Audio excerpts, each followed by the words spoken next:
Yo, what's the word? Ain't much going on, man. How you feeling today? I'm good, man. It's the B-side Bodega, man. Yes, sir. We making some noise, man. Yeah, man. We got a lot of new views, new subscribers, new followers on social media. You know, everything's shaping up real nice. Yeah. I thank y'all. I thank y'all so much for tuning in and showing love. But hey, I got to show love to them kicks right there. What you got going on, man? Oh man, these are some retro low Nike dunks. They call them polar white or something like that. I don't know, but I know these dropped in '85. Oh, 1985. The dunks, the original dunks. Mm-hmm. And the crazy thing is, I think they dropped before the Jordans did. But when you look at dunks and Jordans, they're real close. It's like one little difference in them. You know what I mean? That it's you gotta really study it to see the difference in the shoe. But yeah, actually, I think both of those shoes dropped the same year. Okay. Jordan, the first like ones, right? And the dunks both dropped in '85. I had a pair of those, man, and my grandmother took them, and she started rocking my joints. True story. So yeah. That's just another story. Word. What you got, the ACGs? Yes, sir. The Nike All Condition Gear, Moab, something. Mojave? Nah. It's Moab. I forgot what it's called, Brett or something like that. Bratton. But yeah, these my joints, man. I like them for the Knicks colors. Yeah, of course, man. That's my team, baby. I put it together when I saw the orange and blue. I said, okay. Yes, sir. I'm from the John Starks era, Patrick Ewing era. But yeah, I like these especially for the colorway. Nice. I can't tell you when they drop. I don't do the research like you do, but yeah, enjoy it. Next time. Yes, sir. Next time. Yes, sir. So, ladies and gentlemen, thank you once again for tuning in. The Beachside Bodega. Don't forget to please like, subscribe, comment, and you know what? If you comment, we're gonna comment right back. Thank you so much, y'all.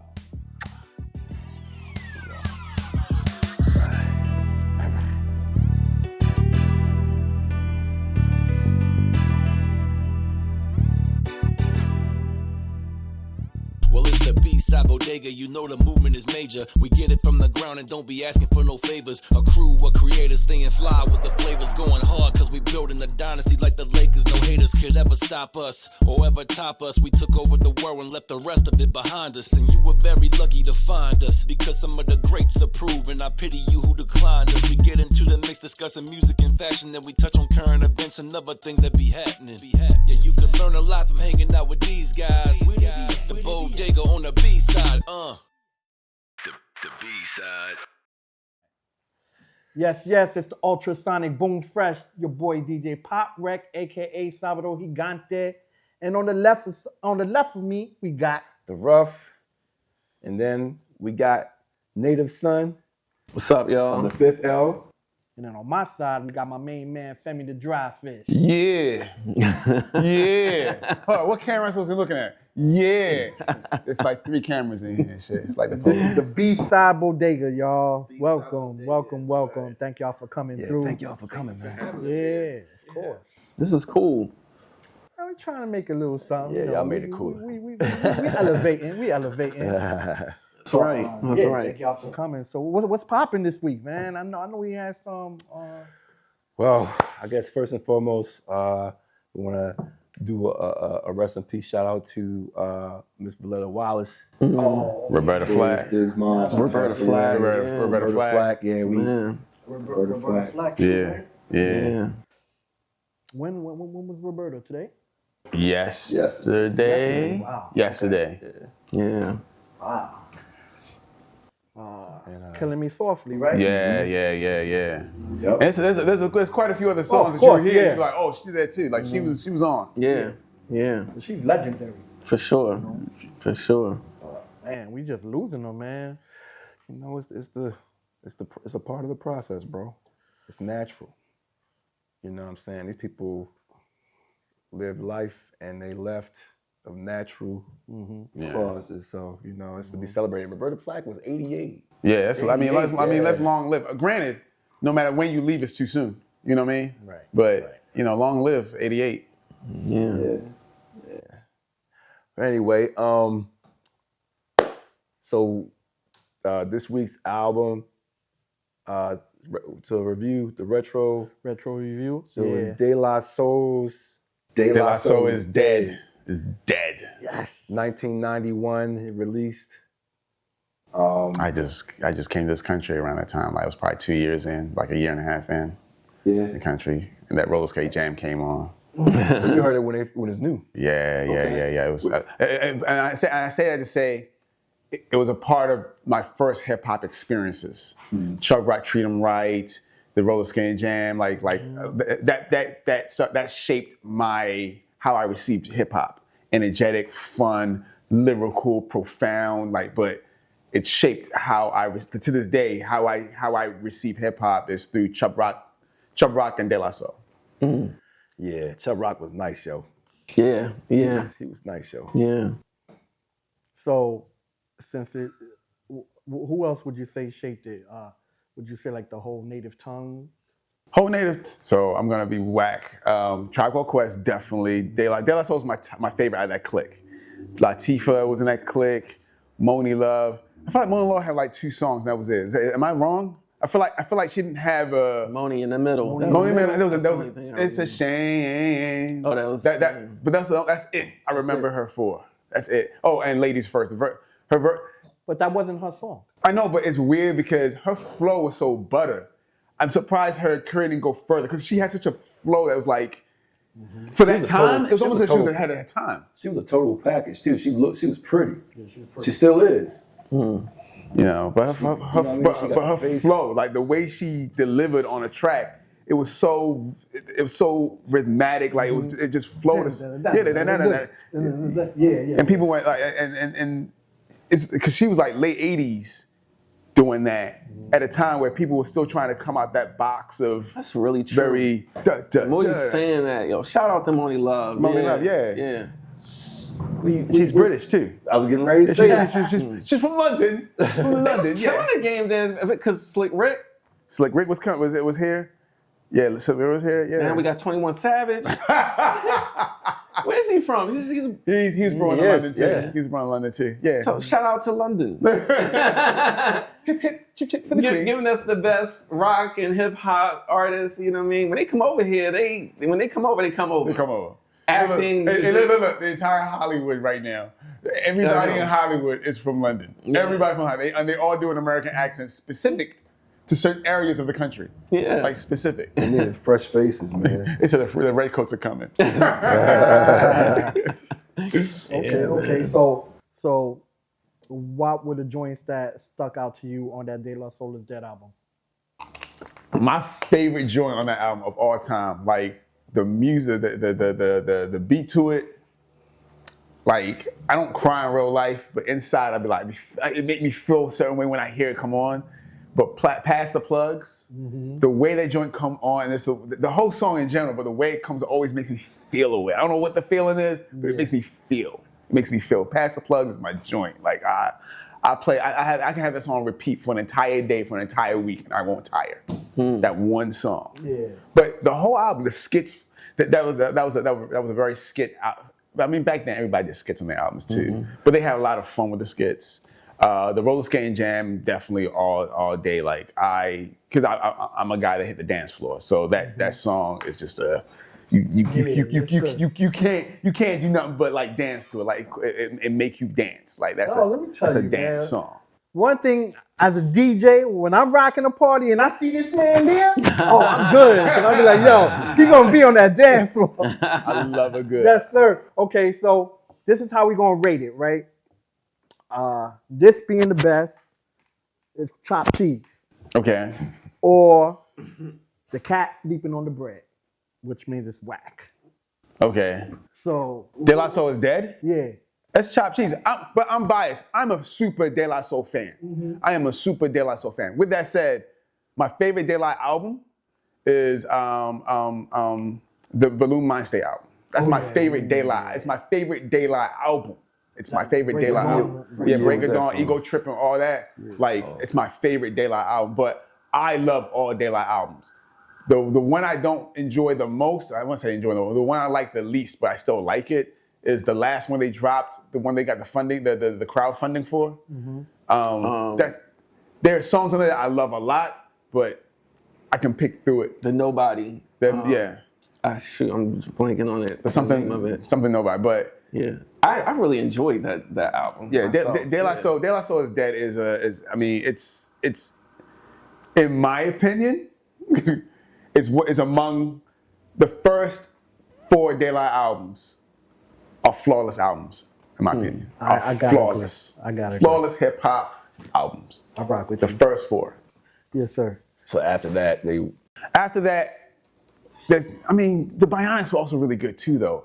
The 2 Bionic albums too. I rock that. The 2 Bionic albums. So probably the last one wasn't. Which one of their albums we was rocking? We was on the road like nonstop. After Stakes is High. Yeah. No, I know the one. The Grind Date. Oh my God. That's my favorite. We were on the road killing that album, The Grind Date. Yeah, that's the one. I admit that's when I really got into De La. Like I listened to them before, like they made fun albums, but like The Grind Date, even Balloon Mind State, it was something about them albums. They were just so like profound. You know what I mean? Yeah. And the Grind Date hit us in a way where, because we was on our grind. Yeah, we was touring. So we just could relate to everything they was on the road, like grinding out. Yeah, everything they was saying, it was just hitting to the heart. Like, so that album and the way it was put together, it was so masterfully put together. And then that song, Trying People. Yeah. That's not on that album though. That's on one of the Bionics. No, Trying People. Look. I know things. No, let's look it up right now. Look it up. Trying people. Was on the grind. How much you trying to put on it? Yo, how much you got? Plug 1, plug 2. Like, what was it on? Dave, what album? Trying People was on what album? All right. Hey Google, as my kids would say. Hey Google. What album was Trying People on? It's Artificial Intelligence or the other ones. One of those 2. That is on. though. Yeah, it's on the Bionic. I don't want to catch whatchamacallit. That is. I feel like it came right at the end of Grind Date. It came at the end of one of them Bionic joints. There were two Bionic installments, or Artificial. There were two of them. I think it was on the second one. I can pull it up. Yeah, Grind Date for me, that was my favorite one. I think it's because that's on the. We're a little younger than he is. Yeah, that's true. He's 50. So, I wasn't going to say it. But I tuned in later because I think that the albums that you're talking about, I was still kind of young. Yeah, 91, we was in middle school. Oh, so that you I was in high school. You didn't really peep that 3 Feet High and Rising album then? Only because of Jukebox. Like when the Bionic album. The videos would come on. Oh, it is? Yeah, it's on the Bionic album. What album was Potholes in My Lawn?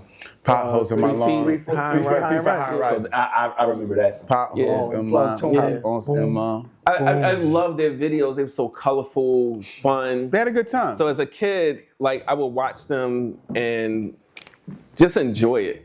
Just enjoy it. You know what I mean? So yeah, they're like it's funny because when you said something about being profound, like Pop News is always gonna be my top 5 lyricists of all time because he to me is like the standard for being profound. Like he's not a like we talked about Redman earlier. Redman will give you punchlines. But a whole verse from Pop News is very meaningful. It's very meaningful. Even when he's on some I'm showing off type stuff, it's the whole verse. He's a poet. He's really a poet. Yeah. And it's not even taken away from Dave. Right. Dave get busy. Right. Rest in peace. Dave get busy, but Pop News has always been one of my all-time favorite lyricists. He put it down. I really appreciate him. Yeah. I mean, the overall on the project, my joints, Oodles of O's. Talking about Hey Love. Hey Love. The Roller Skating Jam, of course. Biddy's in the BK Lounge. That's my favorite.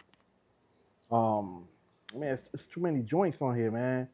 But That's back when albums was like long as shit too. yeah, 30 exactly. songs in a joint. 27 songs. They tracks. used every minute on that CD. Right. Hey, how we doing? I mean, if I had to rate it, I'm gonna give it a chopped cheese and a bag of Utz. A bag of. Yeah. So go ahead, Rufio. What's your take? I'm gonna go ahead and give it a chopped cheese as well. For me, I got some different stuff from it. One, I was gonna mention the skits, like how there was a lot of talking on this album, but music was like that. Right, back then, yeah. Everybody did that. You know what I'm saying? So that was just the wave at the time. But it was kind of cool to listen to an album and hear a skit. Yeah. You know what I'm saying? The roller skating jam, I like that one. Biddy's, wait a minute, no, my bad. The WRMS dedication to Biddy had that sample from that Tupac ended up using for Dear Mama. For Dear Mama, yeah. But that didn't happen until 95, and They used it first. they used it first. Right. Then I heard the sample for Brand Nubians, Punks Jump Up to Get Beat Biddy's Down in the BK Lounge. in the BK Lounge. And then I think, was it my brother's a bass head? Oh, my brother. I like that song too. They had the sample from that song DMX did, Why Do Good Girls Like Bad Guys? You know what I'm talking about? I might have to revisit that. Yeah, I'm not even going to try to make the music with my mouth big. But it's the same, Right. sample. So I noticed that, like, that's what I was hearing. I was saying, oh, damn, they did everything first. Yeah. And like they said it, the first to do it, the last to say it. People don't even know where they got, when they hear something on another album that they like, a lot of times it came from De La. I feel like hip hop is one of them genres that people don't walk back to see where the source is from. Like, that's one of the hardest thing about hip hop is that, and even though it's funny because they study hip hop in school and universities now and everything, but the average person rapping on the street is not concerned with where something came from. It doesn't, and sometimes I feel like it's because, and this is probably, I listen to different genres of music, but I'm not an expert in music, so I'm talking, this is just my opinion. Because hip hop is always about the immediate moment, that I feel like, like when I think about, like, they always say rock, using rock music as an example, musicianship is treated so different than music production. What you mean? Knowing how to play an instrument. So if I learn how to play a guitar, then, for instance, I'm trying to learn how to play the bass. And my guitarist who gave me the bass guitar, actually he made me the bass guitar, but he was like, yeah, you should try to learn playing bass by listening to Smells Like Teen Spirit. Or like he was picking songs for me, but these are all older songs. He's like, yeah, once you learn how to play those chords, you should be able to start picking up other things. And then he said, find other songs and play along with it. But when it comes to like hip hop music, producers aren't learning how to produce by using old production. They come up with new shit, new styles, you know what I'm saying? Like in my head it's always about the moment. Hip hop the slang is about the moment. It's the reason why things get dated so quickly, because it's about the moment. Hip hop hits the moment. But, to be fair, hip hop is what advances the culture. You know what I mean? Because hip hop doesn't get stuck. You know what I mean? I agree. And I'm not just talking about the music. I'm talking about the culture of hip hop. Like, it's on to the next thing before you can blink good. But that's why I say things get left behind because of that. Hip hop is a train that's in constant. It's not even moving slowly. It's like, pew, it's gone. Because for one, the talent is so prevalent. You know what I mean? Like, I feel like in other cultures, some other cultures, like they have to pretty much covet or treat the talent precious because it comes down, it's so far in between where you get another artist just like up here.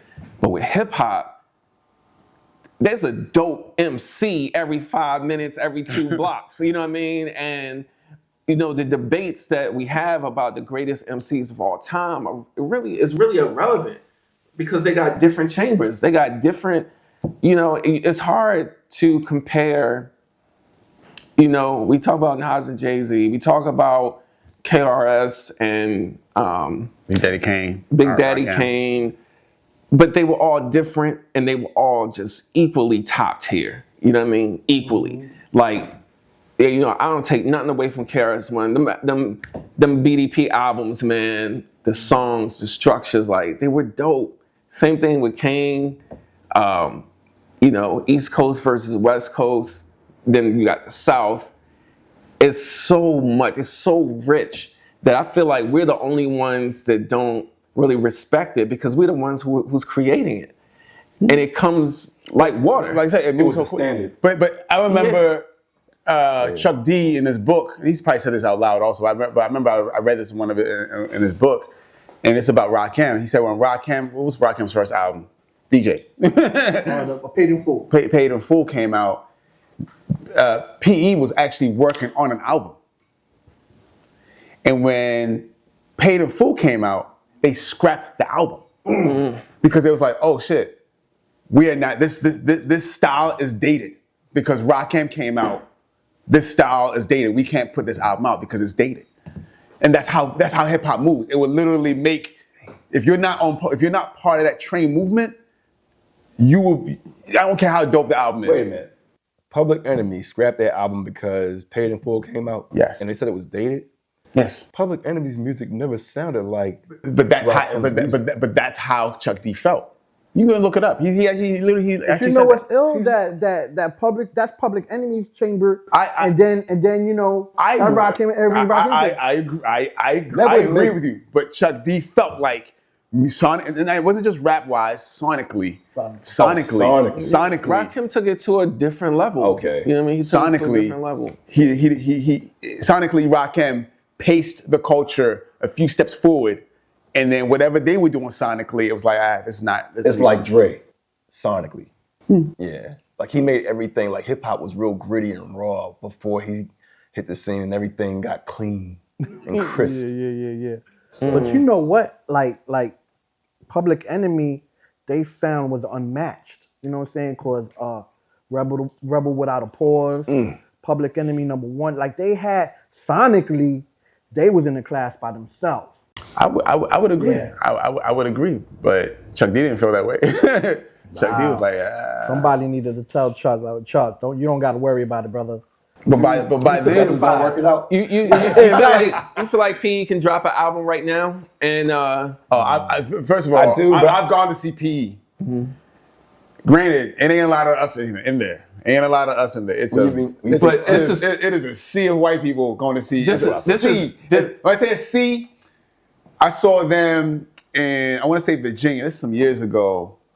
Damn, were they on tour? I think they were on tour with Rage Against the Machine also. I love Rage Against the Machine. And I had to look for black people in there. Like, I was in the front. Oh, and it was Cypress Hill. It was Cypress Hill also, because I remember B-Roll dapped me up, because I was like front. I was in the front. And he was like, damn. A brown man. But it goes to my point, back to my point of, you know, we move on because it's so prevalent, like it's so, like any one of us could be an MC, you know what I mean? And it'll be dope outside of the immediate culture, you know, and that's why you go overseas, you can get, you know, Kane and them can still tour. Yeah. Because it's appreciated so much more, you know what I mean? Never appreciated at home. You never appreciated. Who wasn't appreciated at home? People, just in general, you never appreciated at home. I saw Kane last summer, and I agree, but you always have to remember, Kane had to take years off. 50 years of hip hop put a lot of these people back on task. We didn't let them sit and collect dust. Yo, so many people like came back recently, yo. Like I saw a video of Grand Pooba, like maybe like last week or something like that. Crucial Conflict. A new video? Yeah. J. Rue, the Damage did a Tiny Desk concert. For real? Killed it. For real. I used to love J. Rue. Not recently. I used to love J. Rue. Yeah. I used to love J. Rue. Yeah, they still got it, man. But you know, it's like, yo, if you dope, but it's like, I rap too. You know what I mean? But you know what? Also, there was this thing. There was a lot of people rapping back then, but there was a sense of competition. Like, are you better than me? Can you rhyme better than I can? That's what hip hop is, though. It ain't like that now. Hip hop is still. It's like, oh, that's cool. Let me see if I can do it too. Hip hop is sport. It's probably the only musical genre. You think it's still a sport now? It's still sport. You know, it's still sport. The battle rappers keep that aspect. Not even the battle rappers, because we think about lyricism and that concept of battling, but people are battling. They're battling numbers, record sales, songs. Like the whole reason why Kung Fu Kenny, aka Kendrick Lamar, literally dominated. He was the only one. Like he was the one that was calling everybody out, right, to make it that way again. It wasn't. That shit went away. But to be real, all of it is sport, no matter what the genre is, because that's why we got a music awards. You know what I mean? People in other genres, they might fake. I mean, not saying they faking like their friends, but they want the Grammy. I mean, rock bands don't get along also. Yeah, they all beef, but it's just not in the way that we. It's just the hip hop. They saying it. Those rock bands be having beef. Yeah. They be having beef, like straight up beef, and they be on tour together, not getting along at all. Beef with like one rock band versus another. Yeah, or different band members not fucking with somebody else. Like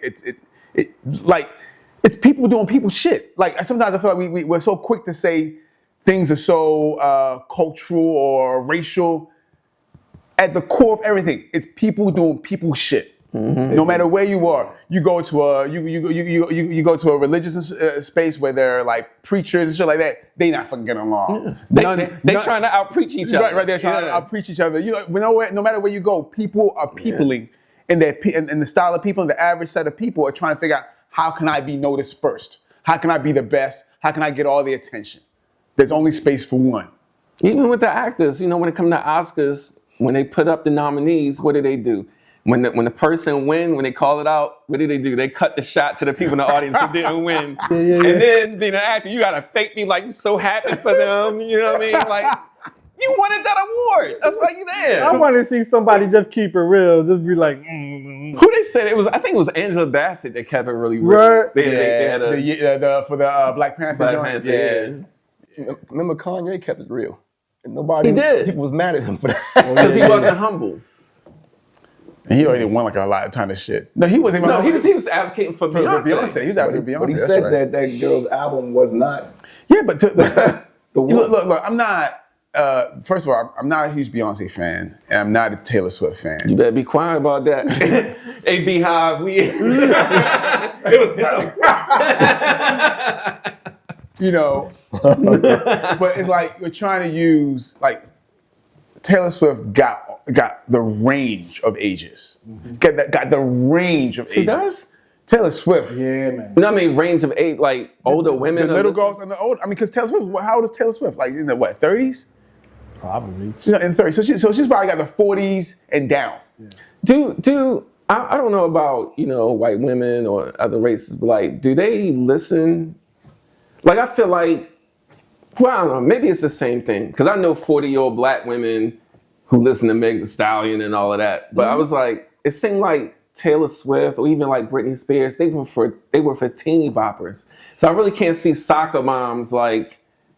Well, soccer moms got to take the kids to the soccer game and to the concerts too. Yeah, they take them to the concerts. Their parents. They don't drop them off. Nah, they go to the concerts. Yeah, they go to the concerts. We drop our kids off. So let's segue real quick to Kanye. What's up? He's crashing out or he's being a genius? Kanye is not doing anything different today than he's always done. People act like it's brand new. He's not. There's nothing Kanye doing is brand new. But maybe he's doing it to more of the extreme now. No, he's not doing anything. To me, he's not doing anything new. Anytime he's got an album coming out, he shows up, says some crazy shit, sells a bucket loads of albums, and goes back in hiding. And we don't hear from him again until we know it's time for him to drop a project. Do you think it's hurting him or it doesn't? He's never gone swastika on a t-shirt hard before. That's what I mean. That's what I mean. Like he's not always done that. If you're going harder. Let me tell you something funny. Kanye and Andre 3000 were the two people that were trying to figure out how they were going to get over with the jackets with the Confederate flag. Confederate flag, yeah. That's what I'm saying. There's nothing new. There's nothing new he's doing. Yeah, but like the thing is that you know that you're gonna get flamed for what he just did. You know that. He got flamed for not like this. And once again, Kanye, somebody whose music I enjoy. I don't know if I really care for the stuff he's put out in the last few years. It's just sonically, it's just not in my chamber, But I think the last album I liked of his was Yeezus. That's the last time I really enjoyed a Kanye album. But, yeah, I mean, I feel like, do he make some bullshit? Yeah. I mean, every artist does. No matter who your favorite artist is. De La Soul, shut your mouth. I ain't saying nothing about De La Soul. I can't be a lover. But I agree with Femi. Like, Kanye has always been Kanye. He's always been, these are his words, an asshole. Like, he even back in the day, and agree, and to his credit, people have always doubted him, counting him out in the early days when he was trying to rap, like, nah, I don't rap, keep making beats. You know what I mean? And then he come out and he was the best. He was actually good. He ain't no slouch rapper. Right. Like, he be saying some shit. And when he tried to get into fashion, a lot of rappers tried to get into fashion. They were like, go make them t-shirts. Yeah, and they laughed at him. And he ended up, he opened those doors for Louis Vuitton, for, other like Pharrell. Yeah, to actually do that. And so to be on the runway in Paris at those big ass real fashion shows. So they were laughing at him. To your point, I think he is genius, but there's a trade-off to that. You know what I mean? There's a downside to being genius where every time you're breaking a new mold, people are not going to get it. People have never gotten it until they got it with him. But some of it now is rhetoric. I feel like he knows how to stir attention, and he just comes out with rhetoric. I think in addition to that, he's been exposed to some things that the average person is just not going to be able to relate to. 50 Cent said one time, when you start earning a certain amount of money, it gives you access to new information. He said it Jadakiss, I remember that. Yeah, and so that new information, your everyday person is not going to, your average person is not going to hear it. You know what I mean? They can't comprehend where you coming from. So when Jay-Z dropped 444, most people was like, the fuck is he talking about? Because they couldn't relate. The kind of money he get, he's like, you putting your money to your ear, there ain't money over here. That went over so many people's heads because he's using credit. These dudes got a stack of money and that's all they got. Nothing. Yeah, you know what I mean? It's not money over here. He probably ain't seen a dollar bill, $100 bill in God knows when. He don't got to carry money in his pockets. Right. So when you're talking to people who still got to put cash in their pocket, they can't relate. Because the shit you buy, you can't walk around with cash like that. Right. You know what I'm saying? Right. Unless he got a truck, you know what I mean? Boop, boop, you know what I'm saying? Like, that's when you're making real money, when it's all digital. It's you in a whole nother bracket. A whole nother life bracket. When you can put a card down for a car. You could put a card, you could put a car like a Rolls Royce on a black card, and they will pay it. When you can, like Michael Jackson, I don't know if y'all remember this. Go look this joint up. When they was filming him on an interview, and he just walked in a place. He was like, "Give me that. Give me 2 of those." He had no money on him. He's just like, "Give me that. Give me that." He was buying crazy stuff. Yeah, he had his name. You know who I am? Yeah, when your name can make purchases, like, that's crazy. And the crash out that Kanye has been on, I mean, just recently did. It's funny because there was a whole backlash to Lior. Oh yeah. Right. Yeah, I saw it. As a matter before I saw the backlash of that, and I find that's the thing I find so interesting, because I'm like, Leo's reasoning is like, yo, I gotta feed my family. So, I'm not even knocking that. what I realized about Explain us. what you talking about real quick. So Lior On the Breakfast was Club.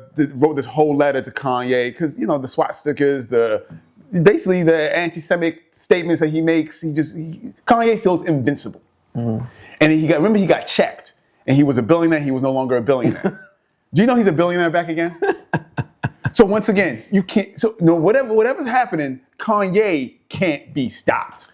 Whatever it is. So let me get. So Lior writes this long ass dissertation to Kanye about respecting, his Jewish culture and the things that he's saying is harmful. He should be saying things more uplifting.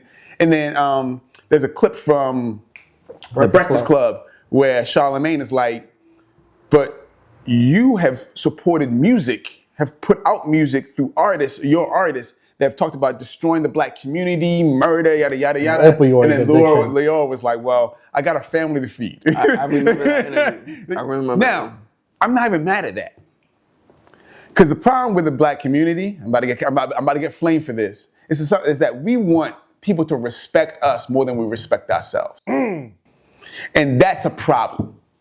There's no other culture in entertainment, and I'm gonna use music to be very specific because we talk movies and the whole nine. Italians be doing worse than us in the films, but in music itself, there's no other culture that uses degrading ourselves for entertainment to lift ourselves up. Wait, hold on, wait, you didn't hear that? Wait, somebody in the back didn't hear you. We need to say that again.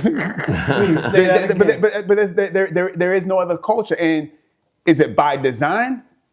Yeah. I mean, this would be a whole nother discussion because that comes from somewhere, and we know that. I agree. We know that. But to that's a good segue to the point I want to make about racism, where that comes involved, because the black man is always the whipping post for stuff like this. When Kanye did the whole anti-Semitic rant on Twitter or something like that, all he did was made a statement on Twitter, right? Mm-hmm. Was it Twitter or something? Where I don't even remember what he said, but everybody came for his neck. Even Jamie Lee Curtis came out. They should take his kids from him and all of this. Ah, damn. Yeah. So everybody came down on him. And then in general, everybody agreed, like, yeah, that was some foul shit to say. Fast forward, Elon Musk, another fucking billionaire, does this shit. He said that's twice. He said it's a Roman salute. Don't give a fuck.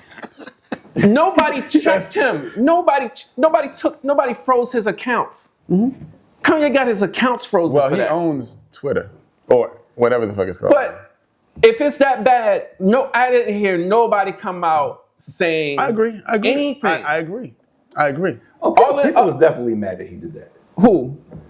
I mean, you talking about Elon? They were mad at Elon, but they can't do anything. But they can't do anything. Not only can't, they were mad. They didn't do anything. What could they do? The same thing they did to Kanye. They both billionaires. No.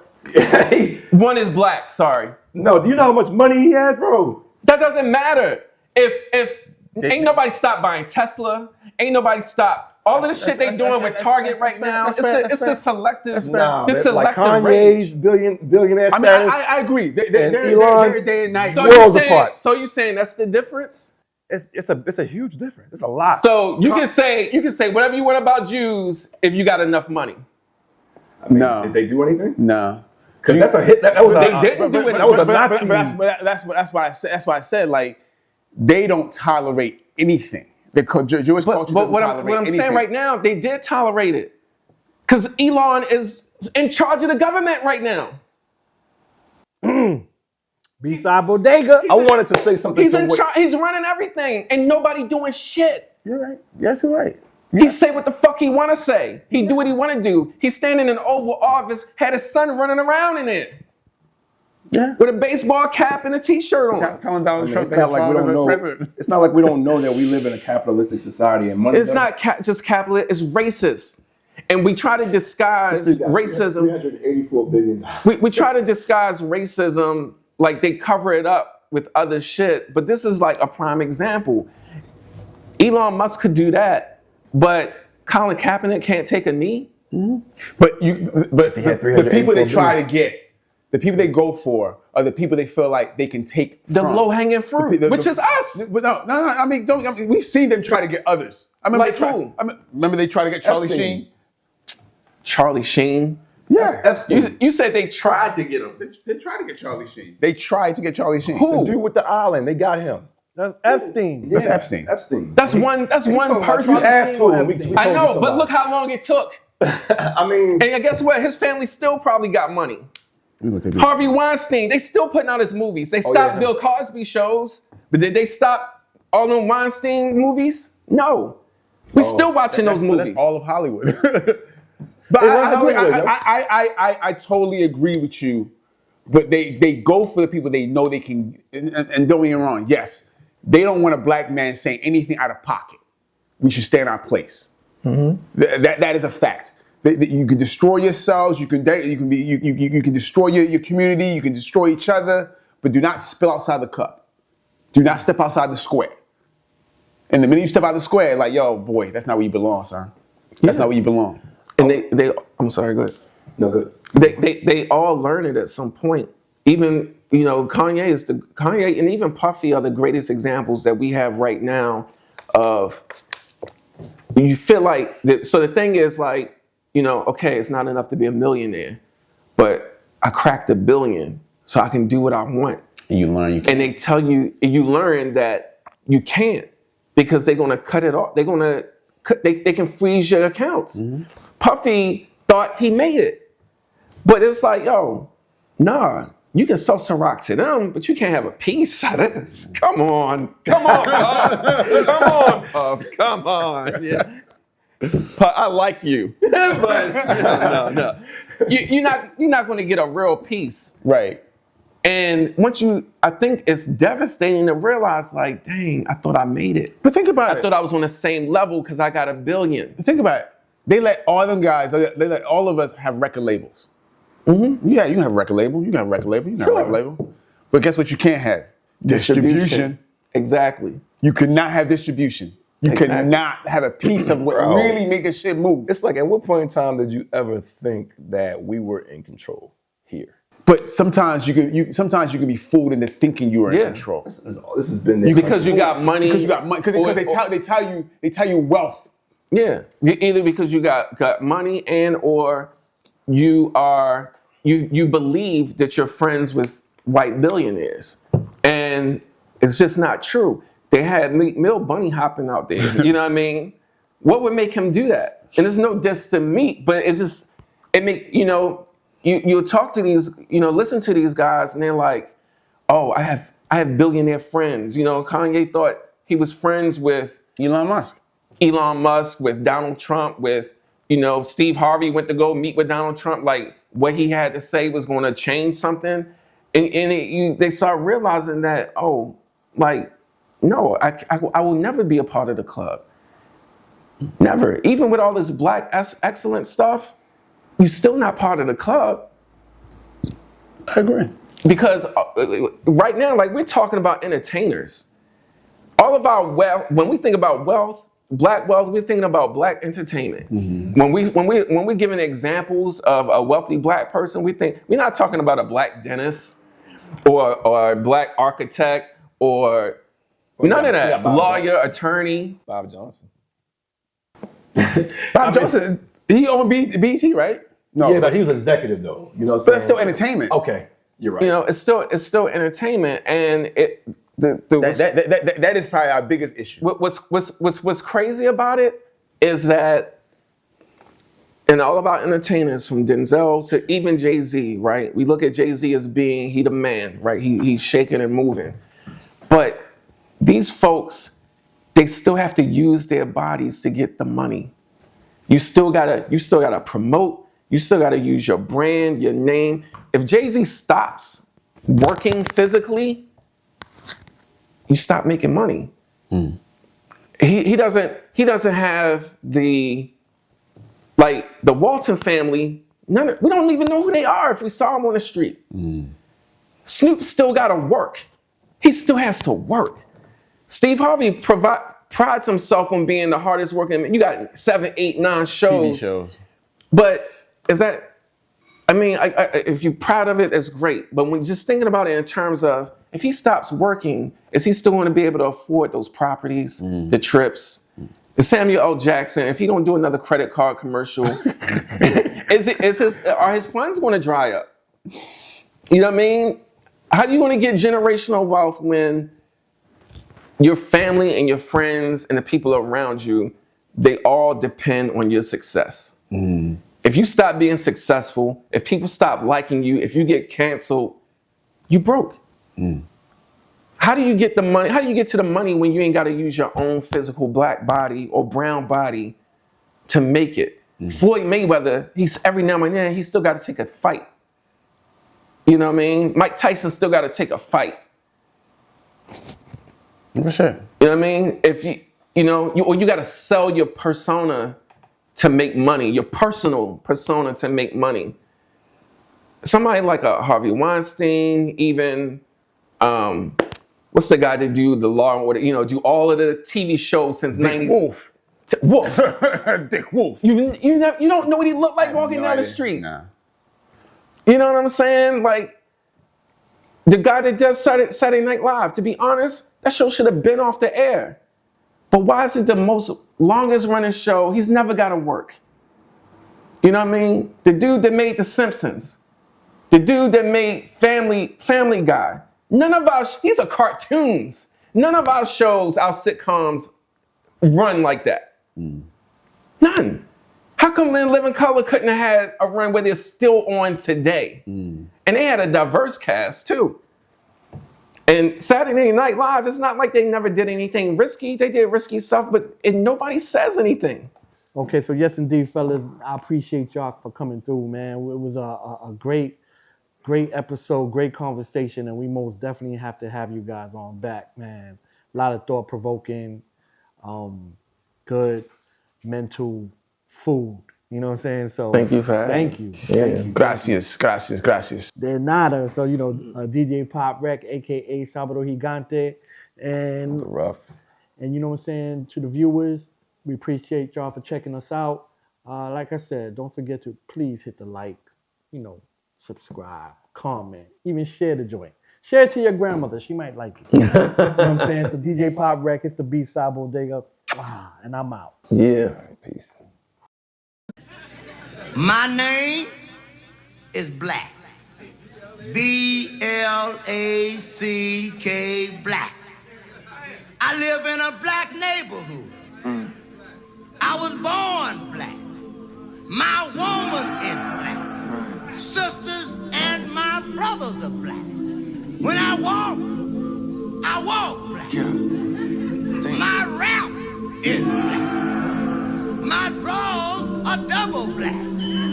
I am the beautiful jewel that was never discovered. The physician who tended to others as he continued to suffer.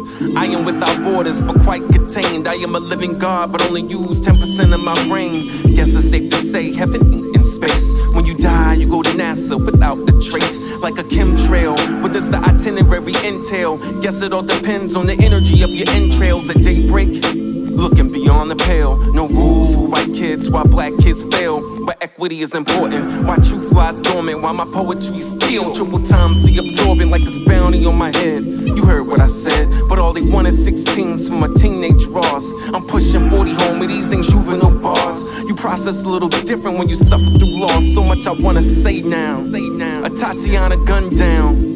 Gotta do more than just pray now. How many more examples do we need to believe black bodies ain't safe here? Peter will protect the pet, so I bet I don't get justice this year before that lady case clear facts. Yeah, the youngins say it best, may the wicked never rest, and oligarchs beg for death. Bitch, you ain't woke, just sleep with open eyelids. Stuck in a matrix, a slave ship steered by racists. Prostitution of politics, a miscarriage, treating people like they just collateral damage. The second coming of Jesus, kids see from a priest dick. Been popping pills since Ritalin. Medicine been muffling children dead inside. From legal addiction, the sarcasm of living has people taking fentanyl. Little boys in prison charged adults, reading letters on jail walls their fathers wrote. Dear son, my absence led you down this dark road. Blindfolded led us straight to an early tombstone. When will we admit that all murders are hate crimes? Cause then we have to realize the reasons why homicides stay high is because self-hate is heavily applied. Plus we treat shootings in the hood like it's a form of friendly fire. There's a punchline when you hear serve and protect from law enforcement when they bust all up in your crib. Serve you dead, bullets to your chest and you ain't do shit. But live in your skin, society says it's tainted. Black body.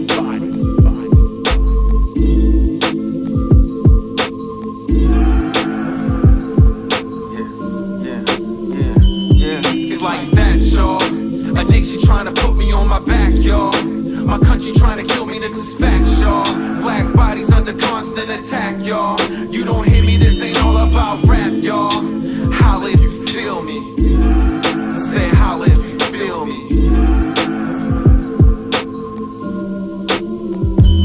It's like that, y'all.